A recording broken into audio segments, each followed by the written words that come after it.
Shubor nakaslem jong unongsan hima. Ya ka got lum thop babnya ne ka nomination dossier jong ka India ka jingking jri la ne ka yu chrai cultural landscape Meghalaya la IT do HE Vishal V Sharma unong ra actins im la ne permanent representative ka India sha UNESCO sha ulazare Osomo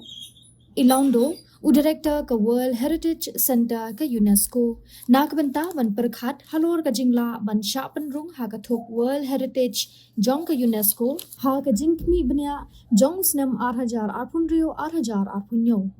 unong ra aktins em u Vishal V Sharma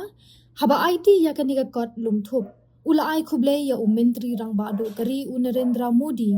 u mentri ka tanat larti ka sarkar pedeng u Gajendra Singh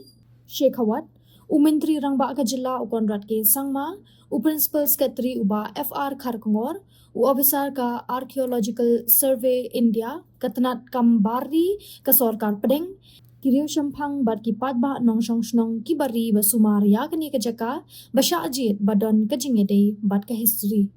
Kani ka jaka balajit ka badon hakeleng kari lum khasi bat jantia jong ka Meghalaya, ka peni ka culture ka ba im, bat ka bakar pang bala penwandur hakis pa asnem daki jat benriu trairi khasi bat jantia. Haga jo kapor kani ka jaka ka penpau ya ka jingede ka ba su thit hapreng ki briu, ka mariang bat ka jinglong mensim haki rukom long tenrai ka riti dostur jong ka jing penonkam ya ka khendo, ka sensyar khadar bat ka jing sumar ya ka mariang. Hapreng jong kani ka jinglong jingman culture kadai ka jing perkhat perthai lani tenrai kabala pin shong nongrim hakin nongrim jong ka jing buram ka jing ai kaliang bat ka jing kit kle ya ka mairam o